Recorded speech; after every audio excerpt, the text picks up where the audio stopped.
मनुष्य का जीवन 3 घरों में निकल जाता है। ये मानव का जो शरीर है, जन्म से लेकर मृत्यु तक के बीच में 3 घरों में इस मनुष्य का जीवन निकलता है। पहला, जन्म लेता है तो पिता के घर में रहता है, बड़ा होता है खुद कमाता है तो खुद के घर में रहता है, और जब बुढ़ापा आता है तो बेटों के घर में रहता है। 3 घरों में ये मनुष्य का जीवन निकल जाता है।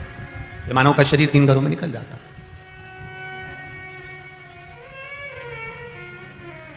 पहला, पिता के घर में ये जीवन निकल गया, दूसरा खुद के घर में जीवन निकल गया, और तीसरा पुत्र के घर में जीवन निकल गया। हाँ, यदि कोई पुण्य हमारा होगा, यदि हमने अपने बच्चों को अच्छा संस्कार दिया होगा, अच्छे संस्कार हमने बच्चों को दिए होंगे, तो पुत्र के घर में बुढ़ापा निकल जाएगा, और नहीं अच्छे संस्कार दिए होंगे तो वृद्धाश्रम में बुढ़ापा निकल जाएगा।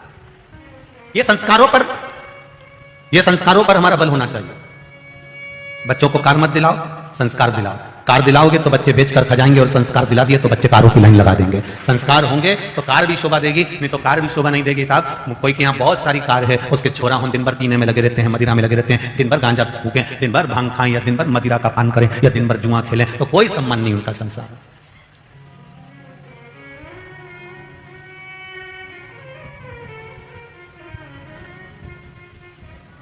हमें संस्कारित संतान होना चाहिए, संस्कारवान। तुम घड़ी हाथ में बांध सकते हो, 5-5 हजार की, 10-10 हजार की, 50-50 हजार की, 1-1 लाख की घड़ी कीमत वाली तुम अपने हाथ में बांध सकते हो, और घड़ी हाथ में बांधकर घूम सकते हो। घड़ी बार बार देख भी सकते हो, लाखों की घड़ी तुम हाथ में पहन सकते हो। घड़ी तुम्हारे हाथ में हो सकती है, पर समय तुम्हारे हाथ में नहीं होगा। समय तो मेरे भोलेनाथ के हाथ में।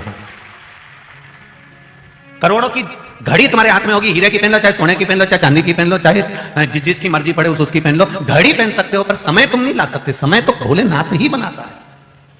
बचपन कैसा निकालना है मेरे शंभू को मालूम है, जवानी कैसे निकालना है ये मेरे शंभू को मालूम है, अधेड़ी कैसे निकालना है ये मेरे शंभू को मालूम है। आपका अवस्था, आपका समय, आपकी घड़ी, आप घड़ी बांध सकते हो, पर समय आप नहीं बांध सकते। समय उसने बनाया है, वो उसको इसलिए महाकाल कहते हैं, कालाधिपति कहते हैं, उसको महाकाल राजा कहते हैं, उसने बनाकर रखा।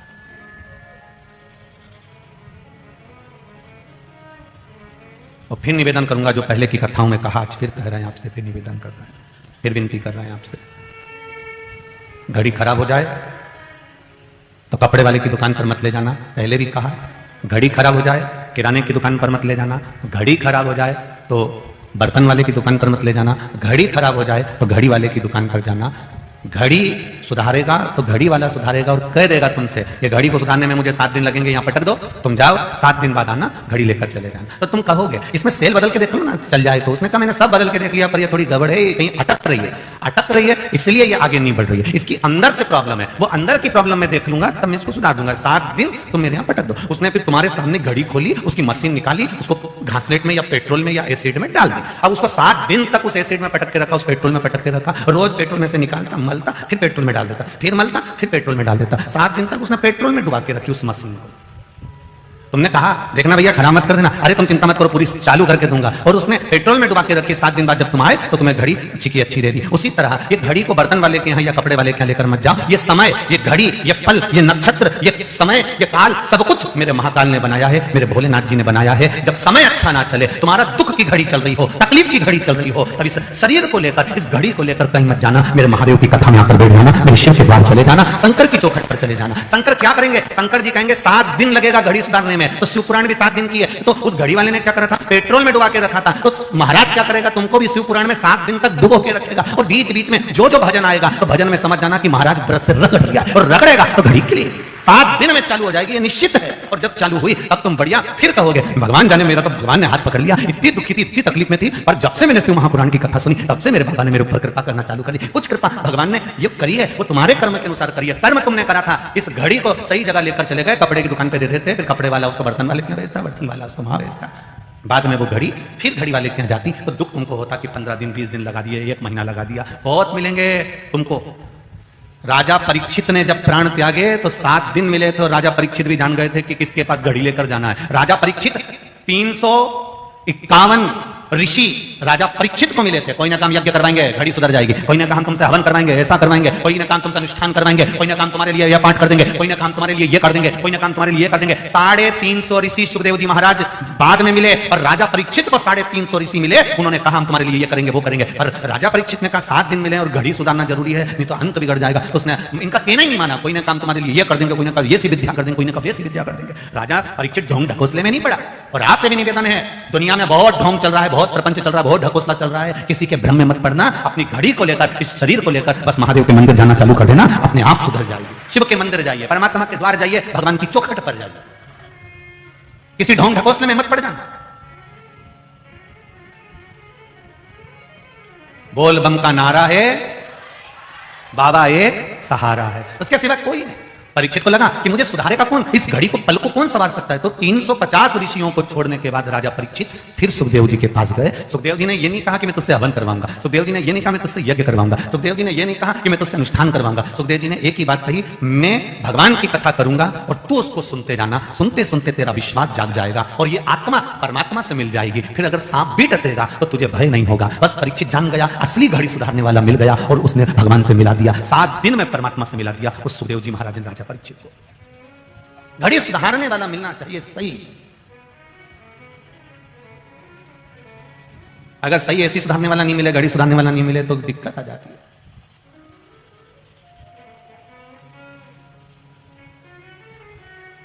अभी हमारे सीहोर में गर्मी के टाइम पर एक कूलर बिगड़ गया था। अब गौशाला का कूलर, अब गौ माता को बड़ी तकलीफ हो। अब वो कूलर को सुधारने वाले को बुलाया तो वो सुधारने वाला भी हमको क्या मालूम था कि नया नया था। वो ना जाने कौन सा कनेक्शन कर गया, कूलर तो चालू हो गया पर उसको कुछ छू नहीं सकता। पूरा करंट कूलर में था, पूरा करंट कूलर में आ रहा था। अब हमने उस कूलर वाले को फोन लगाया, हमने कहा, बोल रहे आशीष उसको फोन लगा के बोल इसमें तो करंट आ रहा है। तो आशीष ने फोन लगाया कूलर वाले को, क्यों रे इसमें करंट आ रहा है? तो कूलर वाला बोला करंट से तो चलता है। तो आशीष हमसे बोला गुरुजी वो बोल रहा है करंट से चलता है। हमने कहा उसको बोल करंट से कूलर चलता है पर कूलर में करंट तो नहीं आना चाहिए ना। बोलो रे सही बात है कि गलत बात है? कूलर को चलाने के लिए करंट की जरूरत होती है, इसलिए करंट से कूलर चले पर कूलर में करंट नहीं आए। और यही बात हम कई बार आप लोगों से कहते हैं कि धन कमाओ, धन के अंदर रहो, करंट लो पर इससे परिवार चले, मना नहीं है। पर वो करंट तुम्हारे अंदर आत्मा में नहीं जाना चाहिए, मन में वो करंट नहीं जाना चाहिए। नहीं तो ये कह देगा मन कि मेरे में ये करंट, मेरे पास इतना वैभव है, मेरे पास इतना धन है, मेरे पास इतनी दौलत है, मेरे पास इतनी सत्ता है। ये करंट है जो कूलर में आ गया, ये हमको बर्बाद कर देगा। आए करंट मना नहीं, पर वो कूलर वो चालू करने के काम आए तो चल जाएगा, पर वो कूलर में आएगा तो ठीक नहीं। फिर आशीष ने कहा कि भैया वो करंट आ रहा है, तो उसने कहा ठीक है मैं आके देखूंगा। और फिर आया वो, उसने कहा सर इसमें कट लगा हुआ है और कट लगा है इसलिए वो पानी के कारण करंट आ रहा। फिर उसने एक टेप लिया, उस टेप को उसे लगाया, तब कूलर में करंट आना बंद करा। आपका भी बार बार करंट गड़बड़ हो जाता है। तुम बैठते कथा में ही हो, घर से भी चले थे कथा के लिए, बैठे भी थे, पर कभी कभी तुम्हारा वायर कट जाता है। इधर वाली ने कुछ कहा, तुरंत करंट हुआ था, एकदम क्लियर चल रहा था, पर कहीं वायर कटा, इसने कुछ किया, करंट गया, बॉडी में गया। फिर क्या करा? फिर उसने फिर जैसे ही कथा सुनने में मन लगाया, फिर वापिस टेप लगा, फिर टेप वापस, फिर कोई।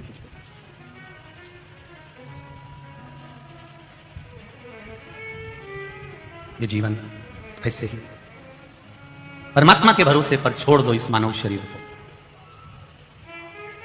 इस मनुष्य की देह को जब परमात्मा के भरोसे पर छोड़ोगे तो जीवन का सुख प्राप्त होगा।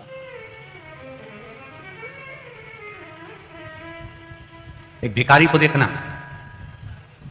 वैसे तो मुझे यहां पर गुजरात में थोड़े से कम ही भिखारी दिखे हैं। किसी चौराहे पे लाल बत्ती पे गाड़ी, जहां पर चौराहे आता वहां पर भी गाड़ी रुकी, ऐसा कोई कांच माच बजाने वाला नहीं मिला। एक आध जगह कहीं मिला था, तो वो एक आध जगह कहीं का बजा रहा था, पर इतना इतना भिखारी नहीं दिखा हमको।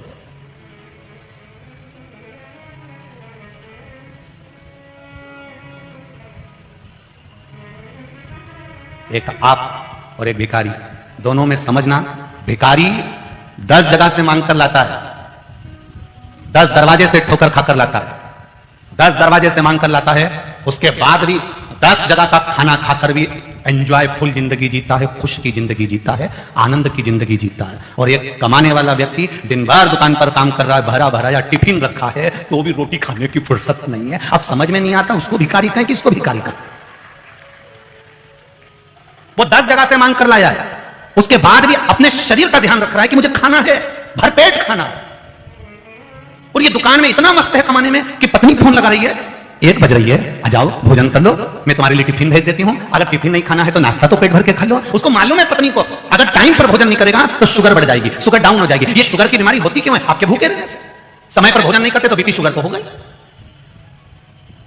आप समय पर भोजन करना प्रारंभ कर दो, बीपी और शुगर दोनों लेवल पर लेना चालू कर देंगे। डॉक्टर भी कहता है क्यों भूखे रहते हो, क्या कितनी बजे भोजन करते हो, खाना टाइम पे नहीं खाते हो, इसलिए तुम्हारी बीमारी बढ़ती जा रही है, इसलिए तुम्हारी शुगर बढ़ती जा रही है, इसलिए तुम्हारी शुगर लो होती जा रही है, इसलिए तुम्हारे यहाँ बीपी गड़बड़ कर रहा है। कारण क्या है? तो डॉक्टर बोलेगा कि टाइम पर तो भोजन करो रे, कमाओ, टिफिन तुम्हारी होटल में रखा है, टिफिन तुम्हारी दुकान पर रखा है, टिफिन तुम्हारे घर पर रखा है, तुम कम से कम समय पर तो खाओ। भिखारी भी 10 जगह से मांगकर पेट भरता है और एंजॉय की जिंदगी जीता है, और एक हम कमाने में इतने आतुर रहते हैं कि समय पर रोटी तक नहीं खा पाते हैं। खाने बैठे उतनी देर में फिर ग्राहक आ गया, रोटी का डब्बा छोड़ा, फिर कमाने चल दिए। कमाओ, जी और जान से कमाओ, जितनी तुम्हारी कैपेसिटी उससे 4 गुना ज्यादा कमाओ। कमाने की मना नहीं करेंगे, पर उसके साथ में ये भगवान ने जो शरीर दिया है इसका भी तो ध्यान रखो कि परमात्मा ने ये शरीर सही रहेगा तो ही तो आगे कमा पाओगे।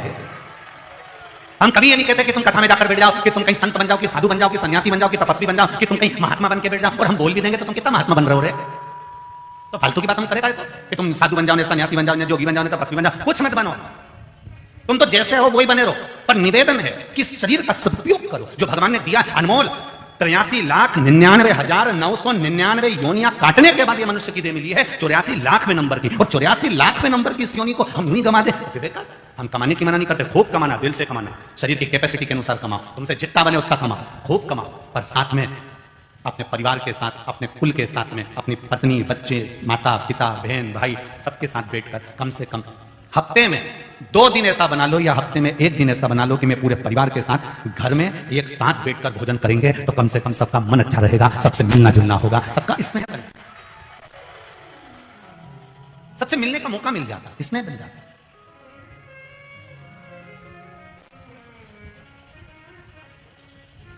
मैं बहेड़िया परिवार से कहूंगा, बहेड़िया जी हम लोग कथा करने के लिए परली बैजनाथ सोमानी जी के यहाँ गए थे।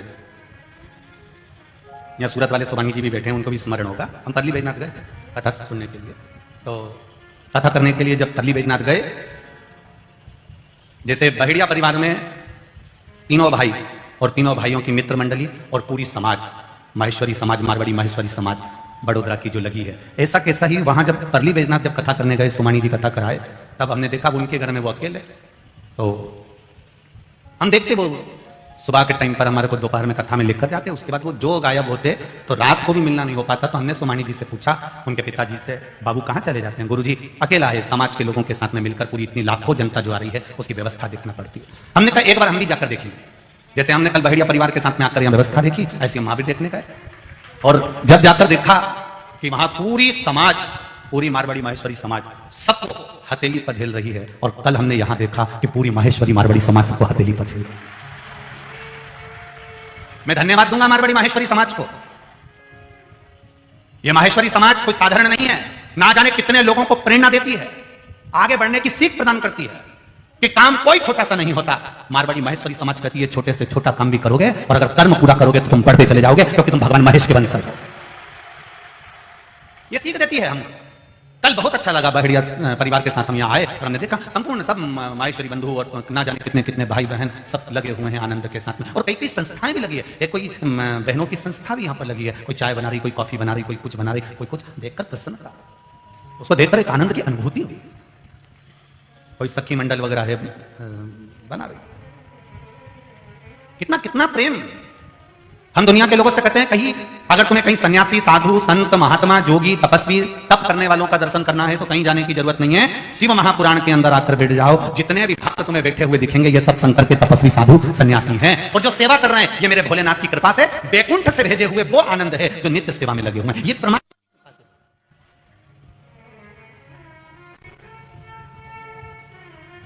ये सीखना चाहिए। तेरी कृपा बिना ना हिले एक भी अणु, लेते हैं श्वास तेरी कृपा से तनु तनु, भगवान क्या करूं मैं राखों के ढेर का, चपटी भभूत में खजाना कुबेर का। हे गंगधार मुक्ति द्वार ओमकार तू, आयो शरण तिहारी शंकर। सती मैया रही भगवान शंकर जी के साथ में, उमा मैया रही भगवान शंकर जी के साथ में, कात्यायनी रही भगवान शंकर जी के साथ में, चंद्रघंटा, कुष्मांडा, स्कंदा सब भगवान शिव जी के साथ में रहे। परंतु भगवान कभी अपने साकार विग्रह में नहीं आए। भगवान लिंगायत स्वरूप में थे, लिंग के स्वरूप में थे। जो ब्रह्मा जी ने और भगवान विष्णु ने जो प्रकट करा था, एक अग्नि के खंभ से, एक पर्वत के खंभ से, भगवान शंकर का जो शिवलिंग, जो स्वरूप प्रकट करा था, मेरा देवाधिदेव महादेव सती मैया के साथ में रहे तो वैसे ही रहे, उमा जी के साथ में रहे तो वैसे ही रहे, कात्यायनी जी के साथ में रहे तो वैसे ही रहे, चंद्रघंटा, कुष्मांडा, स्कंदा के साथ में रहे तो वैसे ही रहे। पर जब पार्वती जी के यहाँ विवाह करने के लिए गए और पार्वती जी के यहाँ विवाह करने के लिए गए, तब सारे 33 कोटि देवी देवताओं ने शंकर भगवान की आराधना करी। तब भगवान शंकर पार्वती जी के दरवाजे पर अपना साकार स्वरूप प्रकट कर जाते हैं। अपना साकार स्वरूप उन्होंने प्रकट किया।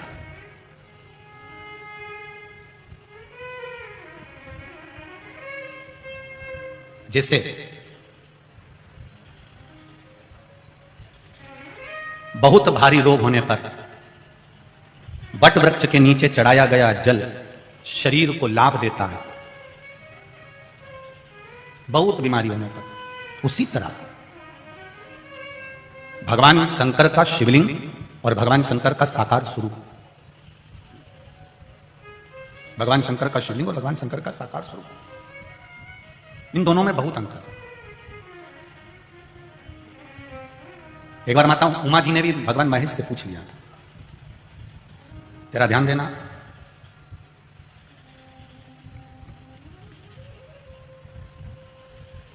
एक बार माता उमा ने महेश भगवान से पूछा था, काशी नंदन वन में माता उमा बैठी हुई है और भगवान देवाधिदेव महादेव आज नंदी पर आ रहे हैं।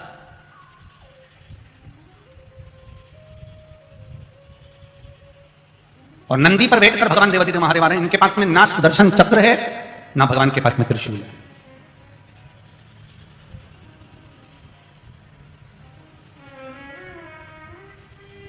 पहुंचे नंदन वन में, माता उमा ने महेश भगवान को देखा, भगवान महेश को देखा, भगवान शिव को देखा। प्रभु, एक मेरे मन में संशय है, आप उसको क्या मिटा सकते हैं? शंकर भगवान ने बोला, बोलो क्या संशय है? संशय केवल इतना सा है, काशी में कल्प वृक्ष है, देवलोक में कल्प वृक्ष है, कई जगह पर लोग कल्प वृक्ष लगाते भी हैं, सारी दुनिया में कल्प वृक्ष है। उस कल्प वृक्ष के नीचे कोई बैठता है और बैठा तो जो मांगता है वो उसको मिलता, कामना की पूर्ति होती। अब कल्प वृक्ष से जो मांगा गया, कल्प वृक्ष के नीचे बैठकर जो होता है, एक कथा आती है अग्नि पुराण के अंतर्गत, एक कल्प वृक्ष के नीचे एक व्यक्ति जाकर चलते चलते चलते चलते थक कर कल्प वृक्ष के नीचे बैठ गया। उसको नहीं मालूम कि यह कल्प वृक्ष है, उसने बस उसके नीचे बैठा और बैठते से सोचा, भगवान बहुत भूख लग रही है, परमात्मा कहीं से भोजन आ जाता तो अच्छा। इतनी देर में चांदी की थाली में सोने के कटोरे लगे हुए, भोजन आ गया, उसने कर भी लिया। अब मन में सोचा, भगवान क्या भरपेट भोजन मिला, कहीं से गादी तकिया आ जाए तो मैं तो सो जाऊं। इतनी देर में गादी तकिया भी आ गया, वो सोने भी लगा, लेटा ही था। इतनी देर में उसके मन में आ गया और कहीं से शेर आ गया और मुझे खा गया तो, इतनी देर में शेर भी आ गया, उसको निपटा दिया। उसको नहीं मालूम कि मैं कल्प वृक्ष के नीचे बैठा। अगर उसको मालूम होता ना कि यह कल्प वृक्ष है तो वो ये सब चीज नहीं मांगता, सबसे पहले मांगता कि भगवान मुझे ये दे देना, भगवान मुझे वो दे देना। उमा जी ने भगवान महेश से प्रश्न किया, भगवान महेश से प्रश्न किया है कि भोलेनाथ, हे महेश, हे बाबा देवाधिदेव महादेव, मेरा निवेदन है, सतयुग है कल्प वृक्ष है, त्रेता युग है कल्प वृक्ष है, द्वापर युग है कल्प वृक्ष है। इस कल्प वृक्ष के नीचे जो बैठता है उसे वो मिल जाता है। क्या कलिकाल में कोई कल्प वृक्ष नहीं होगा? देवाधिदेव महादेव ने जो कहा, मैं इस बड़ोदरा की पावन धरा से कहना चाहूंगा, आप भी जरा ध्यान लगाकर सुनना, जितने आस्था चैनल पर सुन रहे हो, जितने फेसबुक यूट्यूब पर सुन रहे हो और जितने इस बड़ोदरा के पावन ग्राउंड में बैठकर सुन रहे हो, लाखों की संख्या में आप आए हो, उसको ध्यान लगाकर सुनिएगा जरा। माता उमा भगवान महेश से कह रही हैं कि सतयुग में कल्प वृक्ष है, त्रेता में कल्प वृक्ष है, द्वापर में कल्प वृक्ष है, क्या कलयुग में कल्प वृक्ष नहीं होगा? भगवान महेश ने कहा, कौन कहता है माता उमा कि कलयुग में कल्प वृक्ष नहीं होगा? कल्प वृक्ष तो होगा, पर उस वृक्ष के नीचे कोई भी कितना भी बैठकर मांग ले, उसे कुछ नहीं मिलेगा, कुछ नहीं मिलने वाला। सुन लो री बड़ोदरा वाली जीजियों अच्छे से, और जितने बैठे हैं मेरे जी जाऊं तुम भी अच्छे से सुन लो, ध्यान से सुनिए।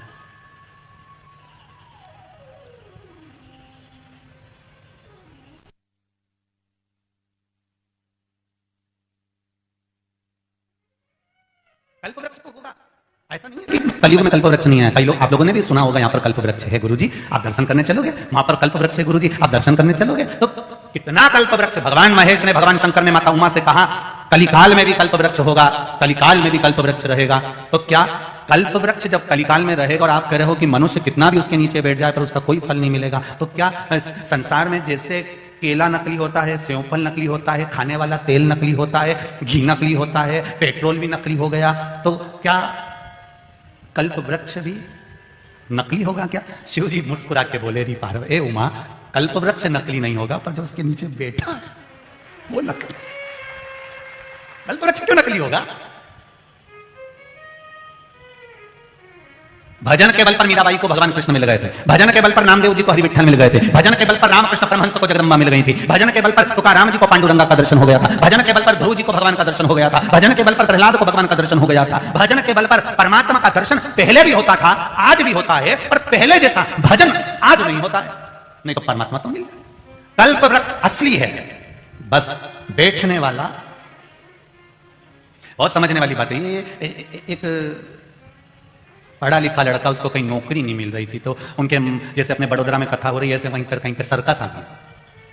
जो सर्कस आया तो पढ़ा लिखा लड़का जाकर बोला सर्कस के मैनेजर से, सर मेरे पास नौकरी नहीं है, मैंने MBA सब करा हुआ है सर, मेरे को नौकरी दे दो सर।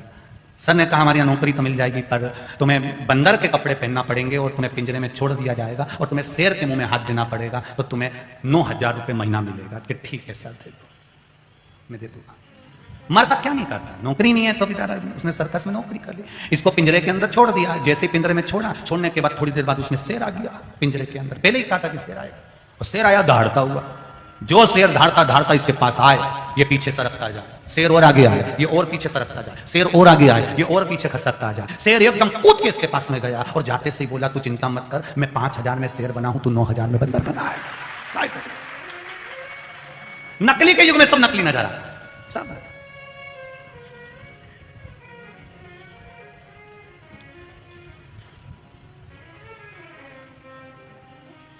वाह वारी दुनिया, मतलब की दुनिया में किसी का कोई नहीं। बहुत कठिन है असली मिलना। आज के जमाने में असली घी नहीं मिलता तो असली गुरु कहां से मिलेगा? बहुत ढूंढना पड़ेगा, बहुत। इतना गुरु हो गया, इतना गुरु हो गया, 2 रुपए किलो में ढूंढ लो। तुम जाना किसी कुंभ के मेले में, ढेर गुरु ही गुरु मिलेगा, ढेर सारा। साहब इनका इतना, इनका इतना, इनका ये मठ ने, उनका ये मंदिर ने, उनका ये इतना गुरु। अब इसमें पहचानो तो असली कौन सा है रे? असली कौन सा है? तो शिव महापुराण की कथा कहती है असली वही मिलेगा जो तुम्हें बस खुद से ना जोड़कर परमात्मा से जो जोड़ दे, राम नाम और कृष्ण नाम शिव नाम से जोड़ दे, बस वही असली। जो आपको अपने घर का पता बताए, जो आपको अपना पता बताए, वो असली नहीं हो सकता। जो आपको परमात्मा का पता बता दे, बस वही असली हो सकता है। बाकी का दुनिया में सब नकली, सब। उमा माता ने कहा महादेव जी से, महेश्वर भगवान से, तो क्या कल्पवृक्ष नकली होगा? नहीं, जो नीचे बैठा है वो नकली है। अगर वो असली होता और कल्पवृक्ष के नीचे बैठता तो कल्पवृक्ष उसको देता। तो फिर संसार के लोगों के लिए वो कौन सा कल्पवृक्ष है कि पापी से पापी भी उस कल्पवृक्ष के नीचे जाके बैठ जाएगा और उसकी मन की कामना पूरी हो जाएगी। तो मेरे भगवान महेश ने कहा वो कल्पवृक्ष एक है जो तुम रुका जी ने चंचुला को शिव महापुराण की कथा सुनाई। वो कथा का जहां पंडाल लगेगा वो कल्पवृक्ष है कि पापी से पापी भी बैठ गया तो भी फल पाकर ही जाएगा। कोई कैसा भी बैठा है उसे फल मिलेगा, भले वो किस भाव से बैठा। उसने ये सोचकर बैठा कि मुझे मिलना चाहिए, मिलेगा। इसलिए हम शिव महापुराण में बार बार कहते हैं ये साधारण शिव पुराण नहीं है, ये वो कल्पवृक्ष है जिस कल्पवृक्ष के नीचे जो बैठ गया उसको वो मिल गया। भले तुम चैनल पर सुन रहे हो, भले तुम मोबाइल पर सुन रहे हो, पर कल्पवृक्ष की छांव में अगर कथा सुन रहे हो, तुमने जो मांगा है, तुमने जो कहा है, श्री शिवाय नमस्तुभ्यम बोलकर जो तुम अपने दिल की बात देवादिदेव महादेव से कह रहे हो, ये निश्चित है कि तुम्हें, हम तो कहेंगे 3 महीने में भी बहुत टाइम लगेगा। अभी गुजरात वालों को तो 2 कथा मिली है, ये मेरा विश्वास कहता है। जिन्होंने यहां कथा सुनी है उनका अगला ऐसा पत्र, ये मेरा विश्वास कहता है कि पावागढ़ के पास में जो कथा है उसमें मिल जाए। अब 3 महीने तो दूर है। पावागढ़ की कथा कब की है? शायद जनवरी फरवरी में, 23 जनवरी है, जनवरी ना? हाँ सही 6। हाँ नहीं तो तुम मालूम पड़े।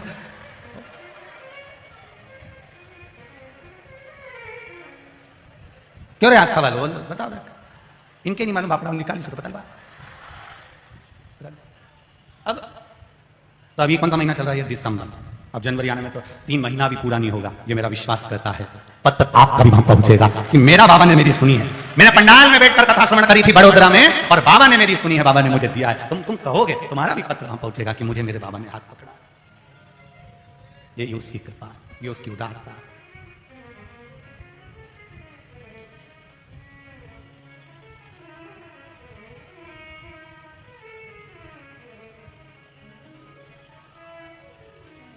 महाराज शिव महापुराण की कथा कल्पवृक्ष का कार्य करती है। कल्पवृक्ष का सखीरी काशी वाले से हमारी लड़ गई अखियां, सखीरी काशी वाले से हमारी लड़ गई अखियां, सखीरी काशी वाले से हमारी लड़ गई अखियां, सखीरी डमरू वाले से हमारी लड़ गई अखियां, सखीरी डमरू वाले से हमारी लड़ गई अखियां, सखीरी काशी वाले से हमारी लड़ गई अखियां, सखीरी हमारी लड़ गई अखियां।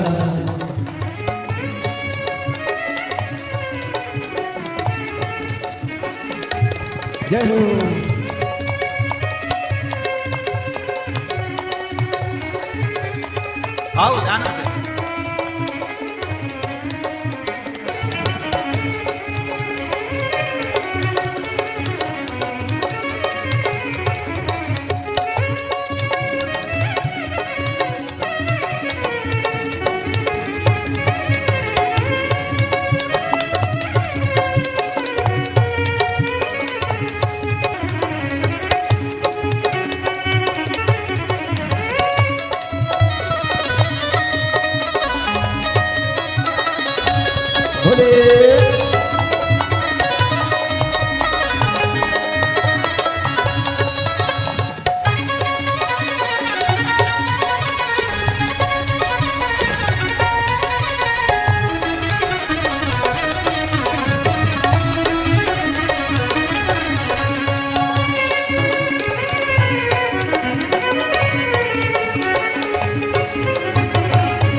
ना जाने क्या किया जादू, ये तकदीर रह गई अखियां, ना जाने क्या किया जादू, ये तकदीर रह गई अखियां, ना जाने क्या किया जादू, ये तकदीर रह गई अखियां, ना जाने क्या किया जादू, ये तकदीर रह गई अखियां। चमकती हाय बरसी सी, चमकती हाय बरसी सी, कलेजे गड़ गई अखियां, चमकती हाय बरसी सी, कलेजे गड़ गई अखियां, सखीरी काशी वाले से हमारी लड़ गई अखियां, सखीरी काशी वाले से हमारी लड़ गई अखियां। बचाई थी बहुत लेकिन निगोड़ी लड़ गई अखियां, बचाई थी बहुत लेकिन निगोड़ी लड़ गई अखियां, सखीरी काशी वाले से हमारी लड़ गई अखियां, सखीरी काशी वाले से हमारी गई गई अखियाँ।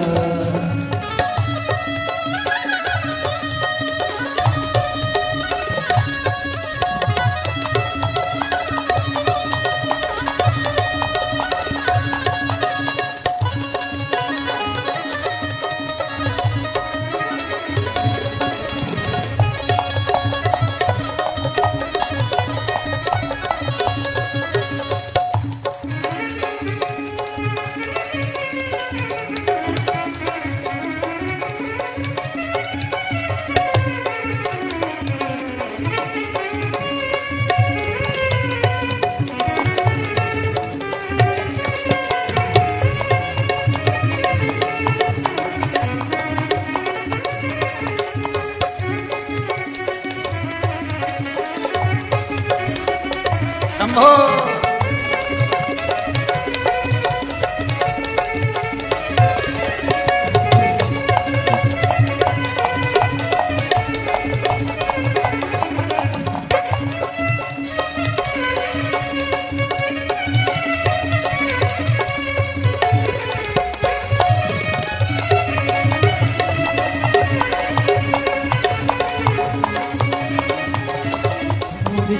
रस भरी चितवन मेरी आँखों में नाचे हो।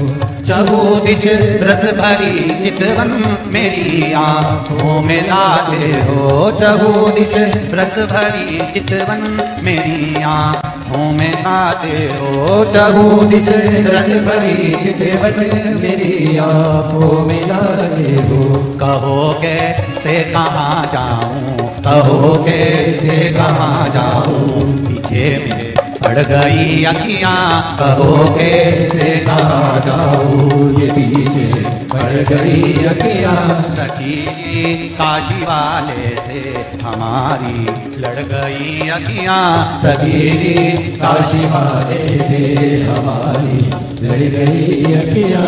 बचाई थी बहुत लेकिन, बचाई थी बहुत लेकिन, निकोड़ी लड़ गई अखियाँ। बचाई थी बहुत लेकिन, निकोड़ी पड़ गई अखियाँ। सखी काशी वाले से हमारी लड़ गई अखियाँ। सखी काशी वाले से हमारी लड़ गई अखियाँ। सखी डमरू वाले से हमारी लड़ गई अखियाँ। सखी काशी वाले से हमारी लड़ गई अखियाँ। बचाई थी बहुत लेकिन निगोड़ी लड़ गई अखियाँ। बचाई थी बहुत लेकिन निगोड़ी लड़ गई अखियाँ। सखी काशी वाले से हमारी लड़ गई अखियाँ। सखी काशी वाले से हमारी लड़ गई अखियाँ। सखीरी डमरू वाले से हमारी लड़ गई अखियाँ। सखी काशी वाले से हमारी लड़ गई अखियाँ। हमारी लड़ गई अखियाँ। हमारी लड़ गई अखियाँ। हमारी लड़ गई अखियाँ। हमारी लड़ गई अखियाँ। हमारी लड़ गई अखियाँ। हमारी लड़ गई अखियाँ। हमारी लड़ गई अखियाँ। अपने स्थान पर बैठकर भगवान देवाधिदेव महादेव से हृदय की बात कहें, दिल से बाबा देवाधिदेव महादेव से भाव से करें, दिल से। श्री शिवा नमस्तु, श्री शिवाय नमस्तु, श्री शिवाय नमस्तु, श्री शिवाय नमस्तु, श्री शिवाय नमस्तु। भोला सब दुख काटो मारा, ओ भोला सब दुख काटो मारा।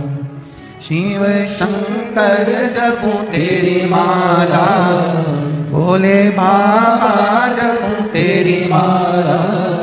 भोला सब दुख काटो मारा, ओ भोला सब दुख काटो मारा। माता उमा ने भगवान महेश से जो प्रश्न किया, भगवान महेश ने जो उमा जी को उत्तर दिया, माता उमा जी से कह दिया भगवान महेश ने, उमा, कली काल में, कलियुग में,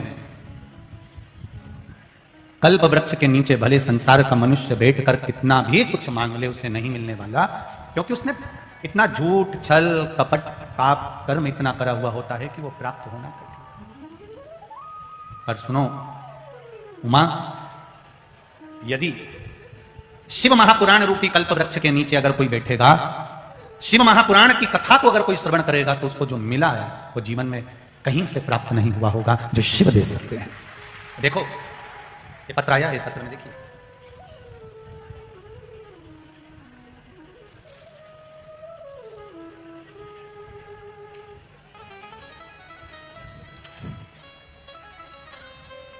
मेरा नाम रितिका शर्मा है, मैं ग्रेटर नोएडा उत्तर प्रदेश की रहने वाली हूं। मेरे पति सुमित शर्मा इंडियन एयरफोर्स में कार्यरत हैं और बड़ौदा में पोस्टेड हैं। कहीं बैठी हो तो आप हाथ हिलाइएगा, जहां बैठी हो, जहां भी बैठी हो दोनों हाथ हिला दीजिएगा। मेरा नाम रितिका शर्मा है, मैं ग्रेटर नोएडा उत्तर प्रदेश की रहने वाली हूं। मेरे पति सुमित शर्मा इंडियन एयरफोर्स में कार्यरत हैं और बड़ौदा में पोस्टेड है। कहीं बैठी हो तो अवश्य हाथ हिलाइएगा। गुरुजी, मेरी बेटी आराध्या शर्मा, आयु 10 वर्ष।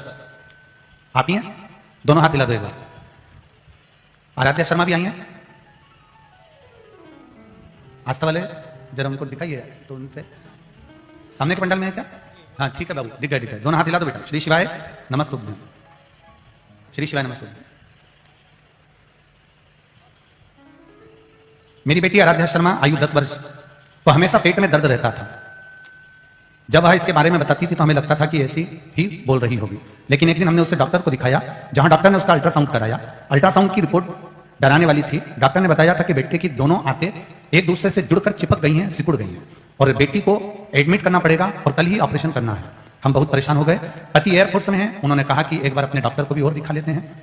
मेरी सासू मां प्रतिदिन कथा सुनती हैं और शिवालय भी जाती हैं। अगले दिन डॉक्टर के पास जाने से पहले माताजी बेटी को मंदिर ले गए और वहां उन्होंने बेटी के साथ बाबा का जलाभिषेक किया और जल को एक लोटा शिव जी को चढ़ाया और वो पानी चढ़ा हुआ इस बेटी को पिलाया, एक बेलपत्र चढ़ी हुई खिला दी।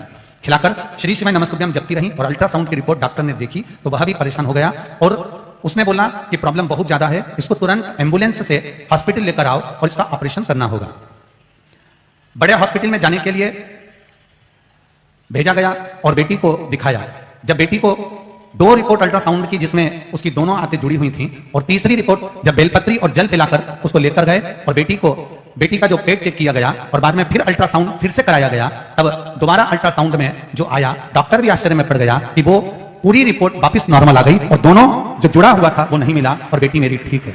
अब ठीक है बाबू, श्री शिवाय नमस्तुभ्यं। दोनों हाथ हिला दो एक बार। हर हर महादेव। गुड़िया आइए साथ में। अच्छा यही है, ठीक ठीक ठीक है। हर हर महादेव। बैठिए। एक पत्र बड़ा सुंदर है।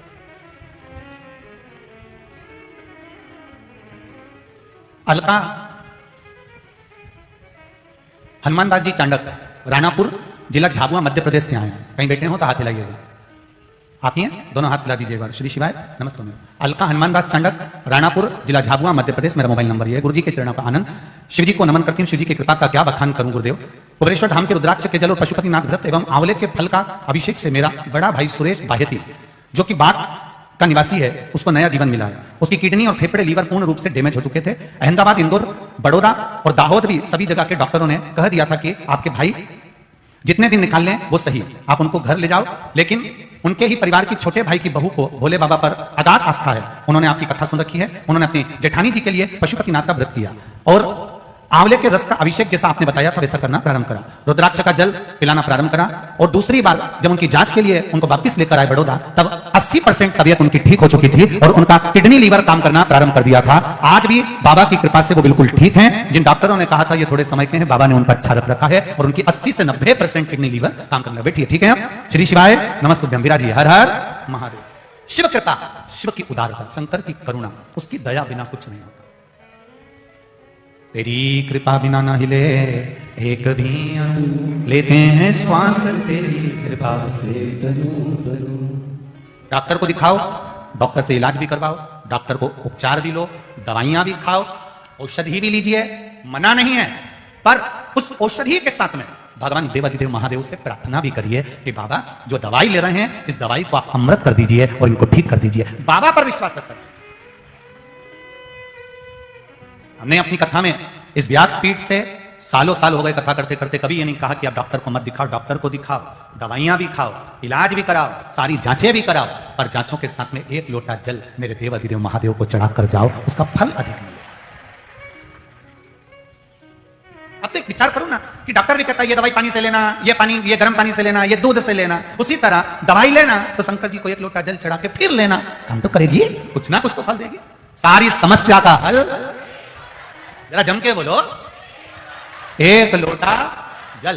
कहीं नहीं भटकना, हमें कहीं ढोंग और प्रपंच में नहीं जाना, हमें किसी अंधविश्वास की ओर नहीं जाना, हमें किसी के प्रपंच में नहीं जाना। हमें तो अगर जाना है तो केवल देवाधिदेव महादेव को एक लोटा जल चढ़ाकर एक बेलपत्री का आनंद कर हमें शिव का भजन करना। परिवार का अगर एक व्यक्ति भी शिव महापुराण की कथा को दिल से सुनता है तो उसका फल पूरे परिवार को प्राप्त होता है, पूरे परिवार। आप कहोगे गुरुजी ऐसा कैसे होता है? तो आपने पहले किया था, बद्रीनाथ जी से इतना सा प्रसाद लेके आती और इतने बड़े प्रसाद में मिला के पूरे मोहल्ले में बांट देती। बोलो री जी सही है कि गलत है? बोलो री बड़ोदरा वालियों केम छो? तो तुम इतना सा प्रसाद द्वारका जी का लाई और इतना सारी मिस्री में मिला दिया, इतना सा प्रसाद सांवरिया जी की लाई इतनी बड़ी मिस्री में मिला दिया, इतना सा प्रसाद नाथद्वारा का लाई इतने सारे सामान में मिला दिया, इतना सा प्रसाद रामेश्वर सामान में मिला दिया।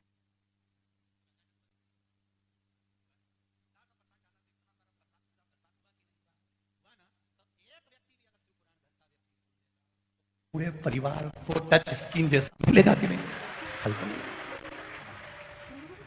उसने सुनी, सुनकर वो किसी के पास में बैठा, टच हुआ, प्रसाद बढ़ता, फिर बढ़ता।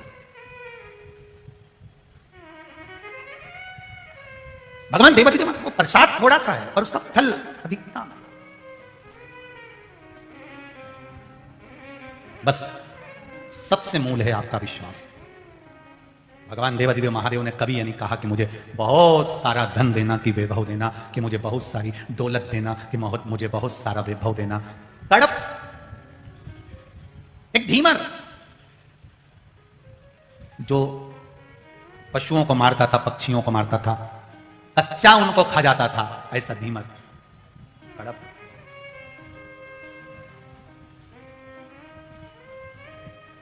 एक बार घूमते घूमते जंगल में चला गया, किसी के मुख से उसने सुना था बहुत पहले कि भगवान देवाधिदेव महादेव जब राजी होते हैं तो बहुत कुछ दे जाते हैं। वो धीमर ने, वो कड़प ने सुना हुआ बचपन का उसको आज तक याद था और वो बहुत बड़ा शिकारी बन गया था, पशु पक्षियों को मारता था। एक बार घूमते घूमते जंगल में चले गया, वो जंगल में पहचान कुछ भी नहीं थी। पहली बार उस जंगल में गया था जिस जंगल में एक ओटले के ऊपर, एक पत्थर के ऊपर, एक वृक्ष के नीचे एक शिवलिंग रखा हुआ था। शिवलिंग जरूरी नहीं कि बहुत बड़ा शिवलिंग है तो वो ज्यादा पूजनीय होगा, छोटा शिवलिंग है तो वो कम पूजनीय होगा, ऐसा हमारा शिव पुराण नहीं कहता। शिव महापुराण की कथा कहती है शंकर भगवान का शिवलिंग घर में अगर एक अंगुष्ठ की आकृति के बराबर भी है तो वो हमको सुख देने वाला है। एक चने की आकृति का भी शिवलिंग है तो वो हमको सुख देने वाला है। और अगर एक विशाल से विशाल 10 फीट का, 25 फीट का शिवलिंग भी है तो वो हमको फल देने वाला है। भगवान शंकर का स्वरूप छोटा भी है तो फल देगा, मंझला भी है तो फल देगा, और बड़ा भी है तो भी फल, उसमें भ्रमता नहीं। ये कई लोगों के घर में बड़ा फैशन चलता है, सास के हाथ के इतने से ठाकुर जी हैं लड्डू गोपाल, सास के हाथ के। अब पहले इतने बड़े आते भी नहीं थे, सास कितना बड़ा ठाकुर जी लगती थी, ठाकुर जी रखे इतना बड़ा। अब नई नई बहुएं आई, मम्मी ओ मम्मी, अरे ओ मम्मी, मम्मी बोली हाँ री बहू बेटा क्या हो गया? अब तुम्हारे भगवान की सेवा मेरे से नहीं बनती।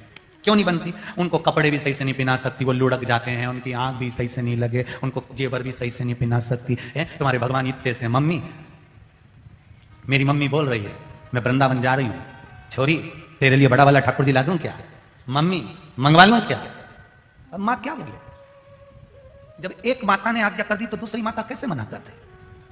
नहीं बोल। और अगर ये माता मना कर दे तो क्या हमारी मम्मी का जो सामान देती वो तुम्हें बुरा ही लगता है?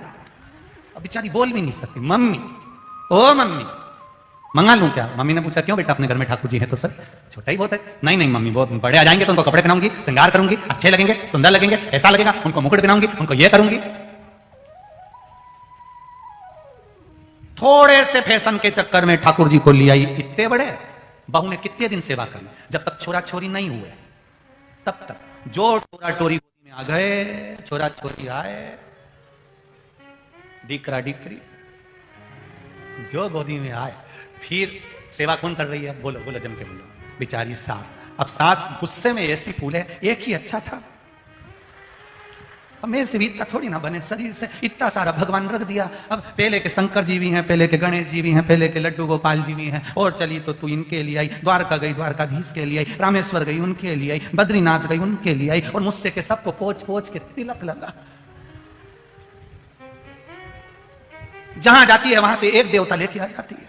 भगवान हम भी आपस में सोच रहे कि गई है अब यार डाकोर जी, लेके आएगी, खसक के बैठो। तो देवता हम भी जगह बना के बैठते हैं, ये जाती है तीरथ और देवता जगह बना लेते हैं, यहाँ आके बैठ जाएंगे और अपन सरक जाएंगे। अब खसकते खसकते भगवान भी ऐसी जगह बैठ गए कि इतने से भगवान बेचारे इतना सा मंदिर और उसमें इतना सारा देवता और इतनी सी शक्कर लाई भगवान के धर दी और आरती गा रही है, माता पिता तुम मेरे, शरण गऊ में किसकी।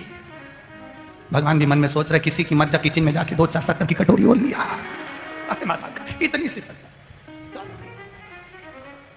इतनी सी शक्कर, इतना सारा देवता।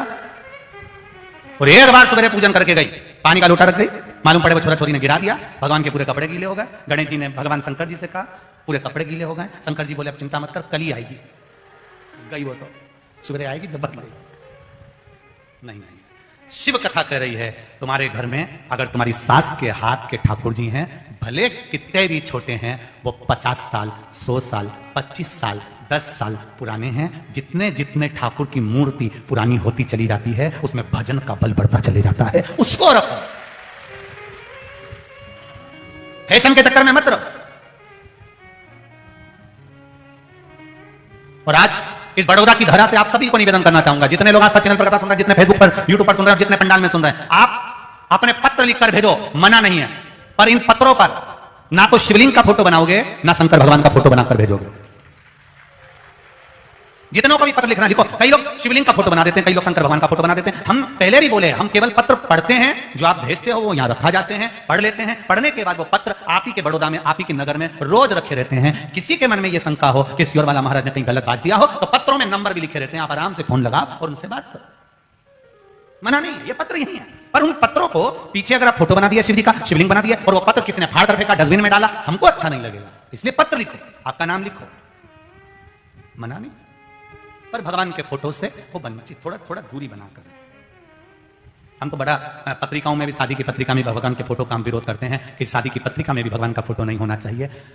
अगर उस पत्रिका में तुम्हारा फोटो छाप दो जिसकी शादी हो रही है दूल्हा दुल्हन का, और कोई उस फोटो को यूं फाड़े तो घर की मारी के दे अभी शादी भी नहीं हुई, मत फाड़ो रे बापड़ा उनका, मत फाड़ो। और भगवान का फोटो कहीं का फाड़ दे तो कुछ नहीं बोले अम्मा भी, ठीक है ठंडा करने दो बोले। इसलिए निवेदन आपसे, शिवलिंग छोटा सा छोटा है तो वो भी सुख दे रहा है, शिवलिंग जितना बड़ा है वो भी सुख दे रहा है। पर आप जिस भजन में लगे हो, कड़प ने ये नहीं जाना कि शिवलिंग है, बस उसको दिख गया ओटले के ऊपर भगवान शंकर रखे हैं और शिव महापुराण की कथा कर रही है। कड़प ने केवल उस शिवलिंग का दर्शन किया और शिवलिंग का दर्शन कर उसके मन में आया कि जंगल में, वीरान जंगल में मेरा महादेव कब से बैठा हुआ है, इसकी पूजन कोई नहीं करता है, मैं इसकी पूजन करूंगा। अब देखो क्या प्रसाद ला रहा, क्या लेकर जा रहा।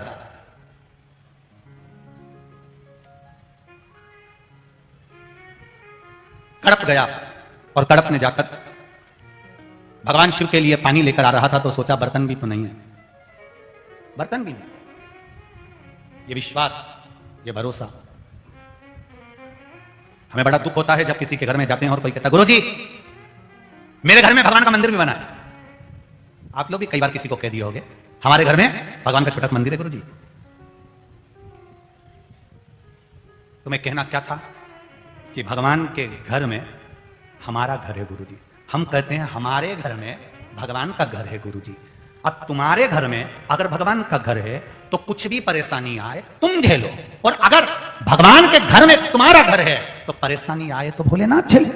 अंतर देखिए कितना है, उस अंतर को पहचानिए, अंतर कितना है। हम कहते हैं हमारे घर में भगवान का मंदिर बनाया, हमारे घर में भगवान का घर है, हमारे घर के अंदर हमने भगवान का कमरा बनाया, हमारे घर में हमने भगवान का आलिया बनाया, हमने भगवान का ये कमरा बनाया, कक्ष बनाया, हमने ये मंदिर बनाया, हमारे घर में हमने भगवान का मंदिर बनाया, हमारे घर में हमने भगवान का कमरा बनाया, हमारे घर में हमने भगवान का कक्ष बनाया। तुम्हें कहना चाहिए ये भगवान के घर में हमारा घर बना है गुरुदेव। अगर हमारे यहाँ टेंशन आएगा तो टेंशन महादेव को हो जाएगा, क्योंकि हम उसके घर में रह रहे हैं। जिसके घर में जो रहता है टेंशन उसको, अभी तुम पूछो बढ़िया परिवार से इनको हमारे चक्कर में कितना टेंशन होगा,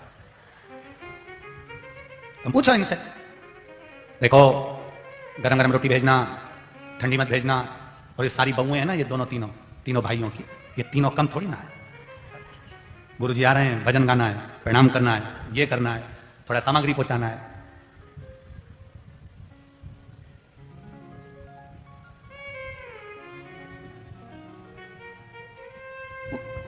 अब हम इनके यहां रह रहे हैं तो इनको टेंशन है। समझना जरा, बहुत अच्छे से समझना हो। एक कारागार में, एक जेल के अंदर जो वो रहता है, उसके अंतर्गत कोई पकड़ा जाता है, उसको बंद कर देते हैं। उसके अंदर रहने की पूरी जवाबदारी किसकी होती है? वो जेलर की। बोलो रहती कि नहीं रहती? कि ये हाजिरी भरता है कि नहीं, और वो गायब हो जाए तो जेलर को गायब कर देते थे। कहां गया बोल? वो कहां गया? तूने गायब करा, कहां गया? उसकी तबीयत भी खराब हुई तो जेलर को पकड़ा जाएगा। उसको कुछ भी हुआ, उसको पकड़ा जाएगा। ये बीमार कैसे पड़ा, इसको तकलीफ कैसे हुई, इसको ये कैसे हो गया, कट क्यों लगा, हाथ फंस कटा, पांव कैसे टूटा, उससे पूछा जाएगा कि तूने ऐसा क्या करा। उसी तरह हम अगर ये कहते हैं कि हमारे घर में भगवान रहते हैं, हमारे घर में मंदिर है, हमारे घर में हमने भगवान का कमरा बनाया है, तो सारी जवाबदारी तुम्हारी होगी। और अगर तुम ये कहते हो कि भगवान के घर में हमारा कमरा बना है, तो पूरी तुम्हारी जवाबदारी महादेव की होगी। फिर वो जाए, फिर वो जाए। अब तुम्हारे ऊपर अगर दुख भी आया, तकलीफ भी आई, कष्ट भी आया, तो तुम्हें टेंशन नहीं लेना है, तुम्हें टेंशन छोड़ देना। फिर तुम्हें टेंशन कुछ भी नहीं रखना, तुम्हें तो ये रखना है कि हम महादेव के घर में रह रहे हैं, तो चिंता किसको करना है? बोलते जाओ जम के, महादेव को। अगर हमारी आंख में आंसू आया तो रोना किसको है? आंख में आंसू भरकर महादेव को। हुआ भी यही था जिस समय पर हनुमान जी महाराज अयोध्या में संजीवनी लाते समय नीचे गिरे और उर्मिला जी से उन्होंने कहा, माता उर्मिला, आपके पति अंतिम सांसें गिन रहे हैं, वो मृत्यु की सैया पर पड़े हैं। उर्मिला जी ने पूछा, मेरा पति ऐसा नहीं हो सकता। तब उर्मिला जी ने कहा, हनुमान ये बताओ, जहां पर मेरा पति अंतिम सांसें गिन रहा है वहां पर रो कौन रहा है? बाण किसको लगा? शक्ति लगी लक्ष्मण को, रो कौन रहा है? उर्मिला जी ने पूछा। हनुमान जी ने कहा, राम जी उनके पास में बैठकर बहुत रो रहे हैं। उर्मिला जी ने कहा, हनुमान यही तो मैं कहना चाहती हूं, लक्ष्मण के रोम रोम में राम है, जहां बाण लगा वहां भी राम है, इसलिए लक्ष्मण सो रहे हैं और राम रो रहे हैं। लक्ष्मण नहीं रो रहे हैं, रो रहे हैं राम, क्योंकि बाण राम को लगा है, जिसके साथ गया था। लक्ष्मण किसके साथ गए? राम जी के साथ। पूरी जवाबदारी किसकी? राम जी की। अभी यहां पर कहीं कोई लोग बस लेकर आए होंगे, कोई लोग गाड़ी लेकर आए होंगे, उन्होंने कहा होगा हमारे साथ चलो साहब, चलो साहब, और सब कोई सूरत से, कोई अहमदाबाद से, कोई कहीं से, कोई कहीं से, सब गाड़ी में भरा कर लेकर आए। जवाबदारी किसकी? जो लेके आया। अब उसने कह दिया कि जवाबदारी इनकी है, तो उसने भी कह दिया, देखो साहब मेरी जवाबदारी पे मत जाना, कथा में जा रहे हैं। अब कथा किसकी? यहां बहेड़िया परिवार कथा नहीं करवा रहा, फिर समझ जाना। यहाँ कथा कराने वाला ये पुत्र स्वर्गीय काव्य की स्मृति में हो रही है, और ये बहेड़िया परिवार नहीं करवा रहा है, ये कथा करवाए, ये इनके बस की बात नहीं है। इसने उनसे कह दिया, बाबा, ओ बाबा, कथा होना। कथा काव्य ने उनसे कहा तो देवादिदेव महादेव ने, जैसे चंचुला देवी ने पार्वती जी से कहा था, पार्वती जी ने महादेव से कहा था, उसी तरह इसने भी कह दिया देवादिदेव महादेव से, काव्य मेरी कथा शिव पुराण सुनना है मुझको। बाबा कथा का कथा वो करवा रहा है, उसकी सामर्थ। तो तुम्हें लाने वाला भी वो, ले जाने वाला भी वो।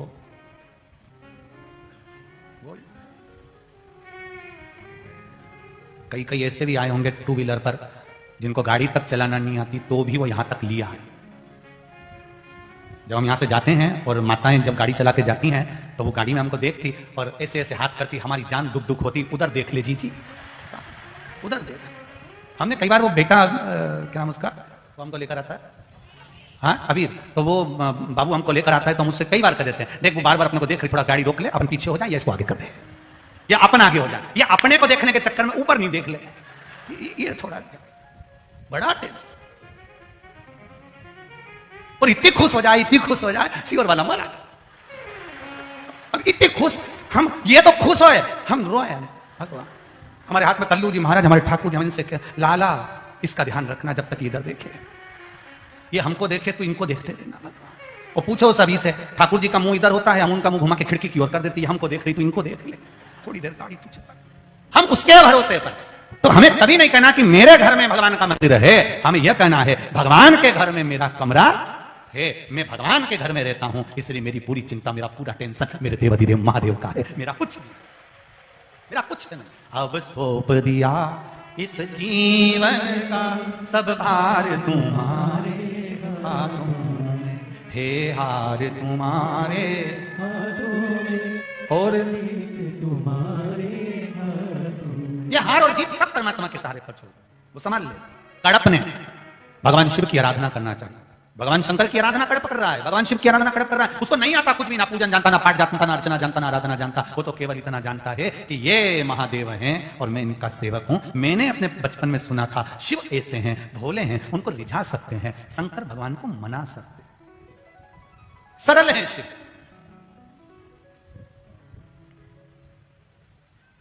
सारे मंदिरों में राजसी ठाट रहता है, पर महादेव के मंदिर में कोई राजसी ठाट नहीं।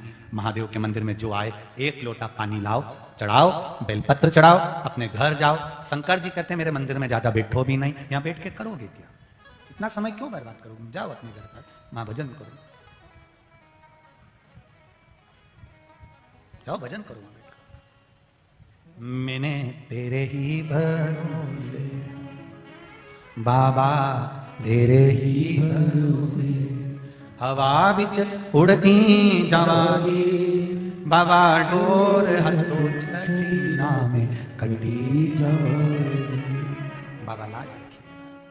तेरे डमरू की धुन सुन के मैं काशी नगरी आई हूँ, तेरे डमरू की धुन सुन के मैं काशी नगरी आई हूँ, तेरे डमरू की धुन सुन के मैं काशी नगरी आई हूँ, तेरे डमरू की धुन सुन के मैं काशी नगरी आई हूँ, मैं काशी नगरी आई हूँ, मैं काशी नगरी आई हूँ, मैं काशी नगरी आई हूँ, मैं काशी नगरी आई हूँ, मैं काशी नगरी आई हूँ, मैं काशी नगरी आई हूँ, मैं काशी नगरी आई हूँ, मैं काशी नगरी आई हूँ। मेरे भोले ओ बम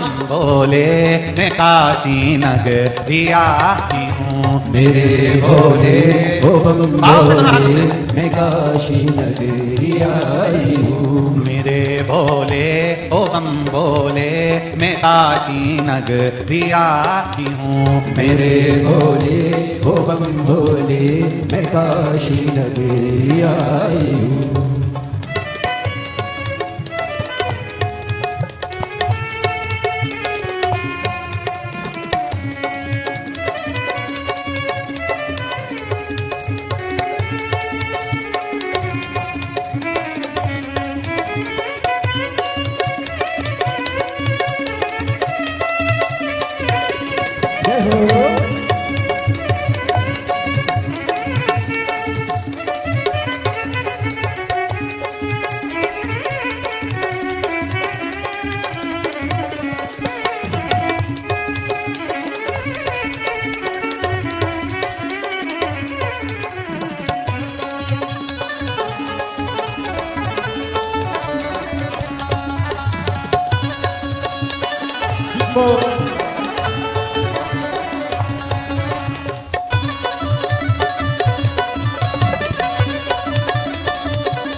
सुना है हमने ओ भोले तेरी काशी में गंगा है, सुना है हमने ओ भोले तेरी काशी में गंगा है, सुना है हमने ओ भोले तेरी काशी में गंगा है, सुना है हमने ओ भोले तेरी काशी में गंगा है, उसी गंगा को नहाने को मैं काशी नगरी आई हूँ, उसी गंगा में नहाने को मैं काशी नगरी आई हूँ, मेरे भोले ओ बम भोले मैं काशी नगरी आई हूँ, मेरे भोले ओ बम भोले मैं काशी नगरी आई हूँ।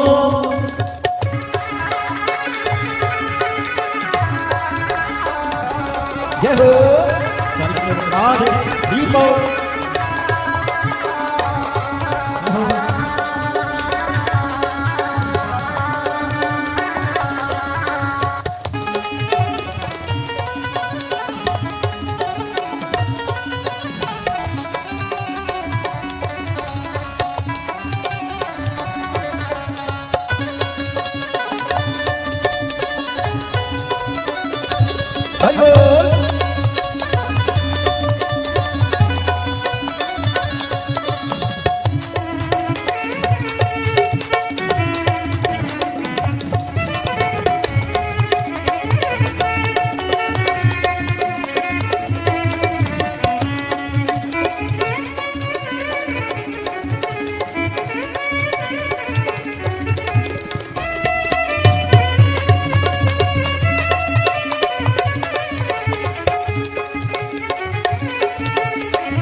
सुना है हमने ओ भोले तेरी काशी में मुक्ति है। सुना है हमें ओ भोले तेरी काशी में मुक्ति है। सुना है हमने ओ भोले तेरी काशी में मुक्ति है। सुना है हमें ओ भोले तेरी काशी में मुक्ति है। उसी मुक्ति को पाने को मैं काशी नगरी आई हूँ। उसी मुक्ति को पाने को मैं काशी नगरी आई हूँ। मेरे भोले ओ बम भोले मैं काशी नगरी आई हूँ। मेरे भोले ओ बम भोले मैं काशी नगरी आई हूँ। जय हो।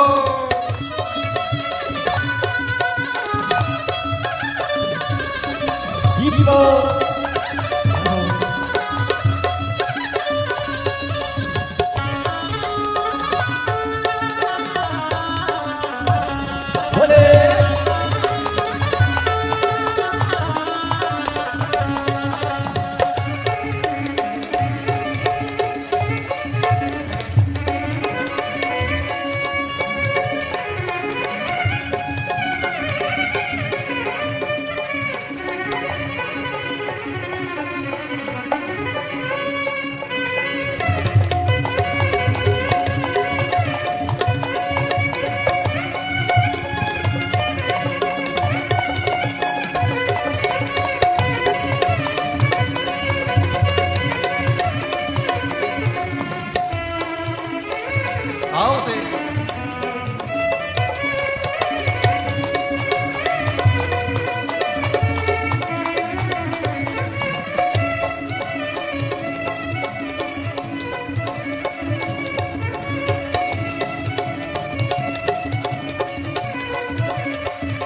सुना है हमने ओ भोले तेरी काशी में गौरा है। सुना है हमें ओ भोले तेरी काशी में गौरा है। सुना है हमने ओ भोले तेरी काशी में गौरा है। सुना है हमें ओ भोले तेरी काशी में गौरा है। उसी गौरा को पाने को मैं काशी नगरी आई हूँ। उसी गौरा को पाने को मैं काशी नगरी आई हूँ। मेरे भोले ओ बम भोले मैं काशी नगरी आई हूँ। मेरे भोले ओ बम भोले मैं काशी नगरी आई हूँ। मैं काशी नगरी आई हूँ। मैं काशी नगरी आई हूँ। मैं काशी नगरी आई हूँ। मैं काशी नगरी आई हूँ। मैं काशी नगरी आई हूँ। मैं काशी नगरी आई हूँ। अपने स्थान पर बैठकर देवादिदेव महादेव से प्रार्थना। भगवान शिव के पावन चरणारविंद का रस भक्ति, शिव चरणारविंद का रस तत्व हमारे जीवन में प्राप्त हो, ऐसा देवादिदेव महादेव से भाव से दिल से करें। श्री शिवाय नमस्तु। श्री शिवाय नमस्तु।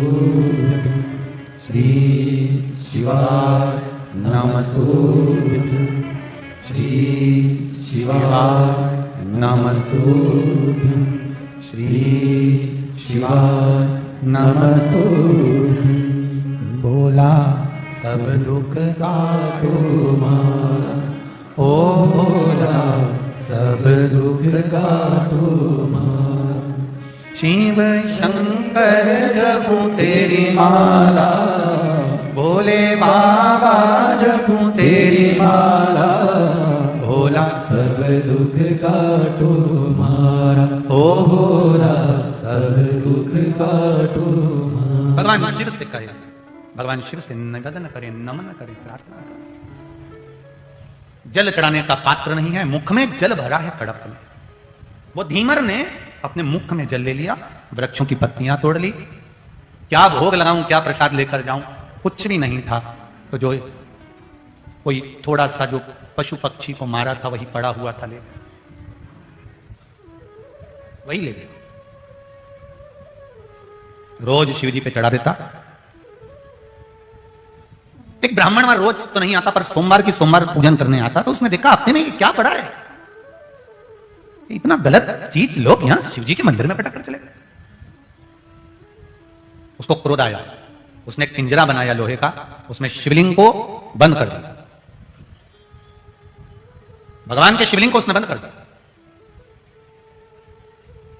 बड़ी मुश्किल से कोई शिव मंदिर तक जाता है, और अगर शिव मंदिर तक चला गया है तो भगवान से यह प्रार्थना करो कि ऐसे ही ये शिव मंदिर तक, शिवालय तक, भगवान की चौखट तक जाता रहे। आज के जमाने में, आज के समय में सब जगह जाने का समय है व्यक्ति के पास में, पर भगवान के देवालय में, शिवालय में, मंदिर में जाने का, पूजन में, पाठ में, स्मरण में लोगों का मन है। नवयुवक बेटे बेटियां अगर आज भगवान शिव की आराधना कर रहे हैं, भगवान शंकर के मंदिर जा रहे हैं, शिव जी को एक लोटा जल चढ़ा रहे हैं, तो आपको प्रसन्न होना चाहिए कि हमारा कलयुग गया, शिव युग आ गया, ये मानकर शिव की आराधना कर रहे हैं, शंकर की आराधना में लगे।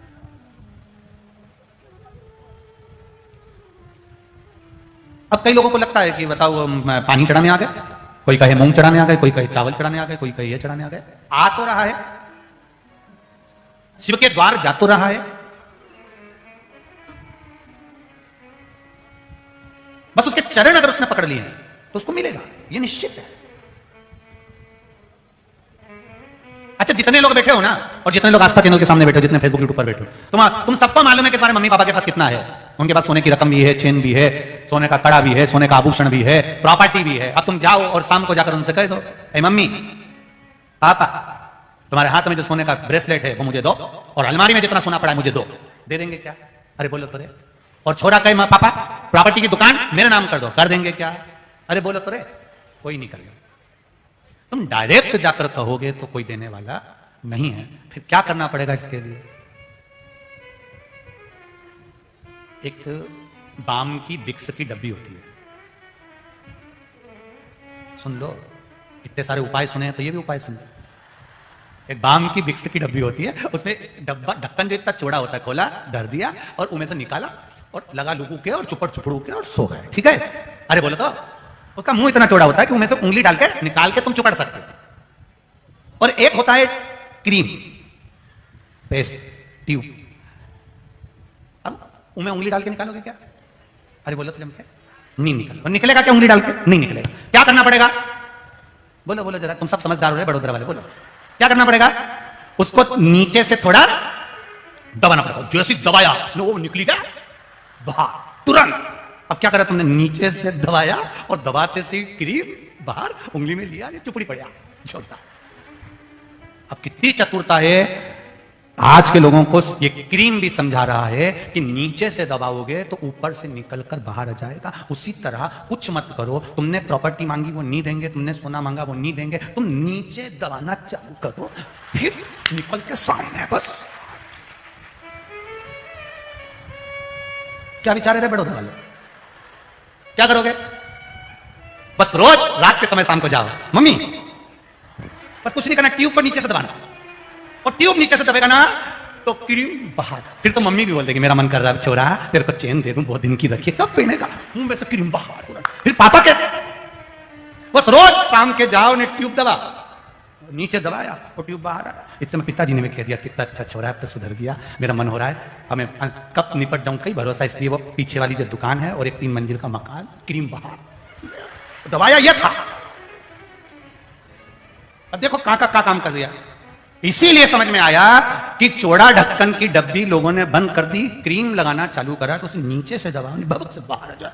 इसी से सीख मिलती है कि नीचे दबाएंगे तो ऊपर मिलेगा। उसी से सीख मिलती है शिव जी पे 1 लोटा जल चढ़ाएंगे तो शिव कृपा कर देगा। ये निश्चित है, बस वो 1 लोटा जल सारी समस्या का हल वो प्राप्त हो जाएगा। दबाना तुमको है, बस निवेदन है। वो तुम कितना भी उसका ढक्कन खोल के वो उंगली भरो तो भी नहीं निकलेगा, पर निकलेगा कहां से, उसको दबाना पड़ेगा। मात पिता गुरु और परमात्मा के चरण को दबाओगे तो जरूर कुछ ना कुछ निकल कर बाहर आएगा, मिलेगा जरूर। वो खाली नहीं जा सकता, उसका सुख, उसका आनंद, उसकी भक्ति, उसका बल हमको प्राप्त होगा, बस उसको पाने का तरीका आना चाहिए। अब जब जब तुम क्रीम लगाओ, कांच के सामने जाओ और तुम नीचे दबाओ तो तुम्हें समझ आना चाहिए कि मैंने कितनी बार सास का पांव दबाया है, मैंने ससुर का पांव दबाया कि नहीं दबाया। जब क्रीम नीचे से दबाने से बाहर निकल जाता है तो माता पिता और सास ससुर को नीचे से अगर दबाऊंगी, प्रणाम करूंगी, धोख लगाऊंगी तो जरूर क्रीम निकल के बाहर आएगा। अंगूठी तो दे जाएगी, निश्चित है वो मिलेगा। आज से, अभी से तैयारी कर लो। आज जाते ही शाम के टाइम से अपने को यही करना है बस। और पहला प्रैक्टिकल अपने घर पे अपने पति के ऊपर कर देखना, सिर पे पल्लू वल्लू लेके जोरदार और पल्लू लेके, और फिर धीरे से चरण आज दबा के देखना। इतना गारंटी है तुरंत।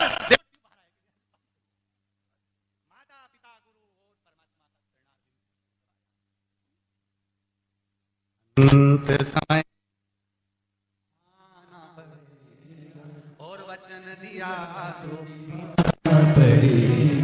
आए ना आए प्रभु कुटुंब कबीरा, अंत समय भोले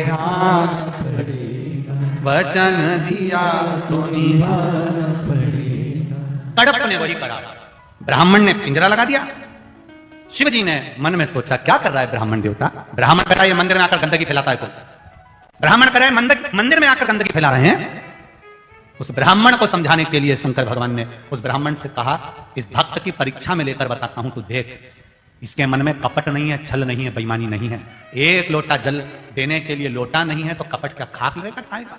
मुंह में पानी भरकर लाता है, पत्तियां तोड़ कर ले आता है। देख आज मैं परीक्षा लेता हूं, असली भक्त है कि नहीं तुझे मालूम पड़ जाएगा। पेड़ के पीछे खड़ा कर दिया ब्राह्मण को। शिव जी ने लीला रची, ये आया, पानी फेंका, प्रसाद रखा, जो भी लाया था प्रसाद में भगवान ने स्वीकार करा, मेरा भक्त है। भगवान कभी नहीं देखता कि तुमने क्या दिया, भगवान केवल यह देखता है कि तुमने दिल कितना दिया है। अगर भगवान तुम्हारा रसगुल्ला और इमारती और जलेबी और पकोड़ा देखता होता तो गरीब के घर में कभी नहीं जाता वो सबरी अम्बा के यहां पर, कभी नहीं जाता वो विदुरानी के घर पर। अगर 56 भोग देखता तो उसने 56 भोग नहीं देखा, विदुर जी के घर में जाकर दिल देखा। क्या था विदुर के यहां, क्या विदुर नहीं थे, घर विदुर आया। विदुर जी की पत्नी थी। विदुर जी ने कहा था द्वारिकानाथ आएंगे जरूर, पहुंच गए। 56 भोग छोड़ के उनके घर पहुंच गए। विदुरानी को मालूम था कि भगवान आएंगे तो उसने नया पलंग बनवाया था, लकड़ी का नहीं, ऐसी 4 पाटी होती थी, उसमें ऐसी रस्सियां बंधी होती थी। नया बनवाया पट्टे का पलंग, भगवान को इस पर बिठाऊंगी। देखिए खटिया पलंग रस्सी का बंधा हुआ, पट्टे का बंधा हुआ नया पलंग रखा था, उसके पास में पुराना रखा था। भगवान जैसे आई विदुरानी सुध भूल गई। भगवान से कहती है आओ बैठो, मैंने तुम्हारे लिए नया पलंग बनवाया। नया तो पड़ा की पड़ा ही रह गया, पुराना वाला बिछा दिया। और पुराना भी ऐसा था, उसकी रस्सी को ऊंदरा ने, चूहे ने 4-5 जगह से काट के रखा था। भगवान ने देखा कि रस्सी सब दूर से कट रही, नीचे लटक रही है। भगवान उसकी लकड़ी की जो 4 पाटी थी चारों तरफ, उस पर बैठ गए। विदुरानी बोले अच्छे से बैठो ना, तुम्हारे लिए नया बनवाया। भगवान बोले ऐसा नया है तो पुराना कैसा होगा, अरे अंदर खसको। भगवान कह रहे नहीं खसको, नहीं अंदर खसको। भगवान बोले नहीं नहीं मैं नहीं खसको। विदुरानी बोली खसको तो। अब भगवान को उसका कहना मानना पड़ा। जो अंदर खसके, जो 8 जगह से रस्सी कटी हुई थी सब टूट गई। भगवान अंदर भरा गए, पांव उधर भगवान इधर, रस्सी में अंदर घुसे पड़े थे। विदुरानी बोली कैसा आनंद आ रहा है। भगवान बोल रहे ऐसा लग रहा है जैसे 100 किलो की कपास पे बैठा। विदुरानी बोली मैं तुम्हारे लिए कुछ खाने का लाती हूं। भगवान बोले रहने दे, मेरा तो पेट भरा है। भगवान को मालूम था बिठाया ऐसा है तो खिलाएगी कैसा, इनका कोई भरोसा। फिर भी गई भगवान के अंदर से केले लेकर आ गई। भगवान ने कहा चलो अच्छी खुशी की बात है, कम से कम केले ही लाई। पत्थर उठा लाती तो इसका क्या भरोसा था। और बाद में कहती थी रसगुल्ला खा लो, केले लाई और बैठ गई भगवान के पास में नीचे। केला छीलती जाए। भगवान के चलो इतनी अकल तो आई, कम से कम छील रही है। अब भगवान को ये थोड़ी ना मालूम था कि छिलका ही देने वाली है। और अंदर की गिरी नीचे फेंक दी, छिलका भगवान को दे दिया। लो प्रभु, भगवान ने कहा ये क्या है? कि केला। तो भगवान ने पूछ लिया जो नीचे पटका वो क्या है? तो क्या छिलका। भगवान बोले तुम्हारे यहाँ ऐसे खाते हैं? विदुरायन बोली तो तुम्हारे यहाँ क्या छिलका खाते हैं? भगवान बोले नहीं, हमारे यहाँ भी ऐसे ही खाते हैं। दे दे, ऐसी छीलती जाए, छिलका भगवान को देती जाए, गोदी में रखती जाए। और क्या कह रहे, ये तो विदुर जी लाए थे ना 12 केले, वो हैं, और 2 दर्जन में भी लाके रखी, वो भी तुम्हें ही खाना। इतने में भगवान ने पूछ लिया मैं सब खा जाऊंगा तो तुम दोनों क्या खाओगे? इतने में विदुरायन बोली जो नीचे पड़ा है हम खा जाएंगे। भगवान समझ गजब, कितनी चतुर है ये भगवान। अब विदुर जी आए और विदुर जी ने गिरी दी। भगवान के जो गिरी में स्वाद नहीं आ सकता, जो छिलके में आया है, भगवान अमीर और गरीब नहीं देखता, दिल देखकर पहुंच जाता है। वो मेरा देव अधिदेव महादेव, वो मेरा शिव, मेरा राम, मेरा कृष्ण है जो पहुंच रहा है। दुर्योधन के मेवा त्यागे, साग विदुर घर खाई, सबसे ऊंची प्रेम सराय। पहुंचे। भगवान ने कहा रुक जा जरा, कड़प को देख। भगवान ने क्या करा, उसने पूजन करी, जाने लगा। शिव जी को देखा, पिंजरे में बंद थे, पिंजरे की एक कान टूट गई, टूटकर शिवलिंग पर लग गई, शिवलिंग में से रक्त निकलने लगा। कड़प को लगा भगवान की आंख फूट गई, उसमें से रक्त निकल रहा है। कड़प ने त्रिशूल उठाया, अपनी आंख निकाली, निकालकर शिवलिंग पर लगा दी। ब्राह्मण देखता रहा, गजब गजब करा। शिव जी प्रकट हो गए, कड़प तेरी भक्ति से मैं प्रसन्न हो गया, तेरी भक्ति से मैं प्रसन्न। कड़प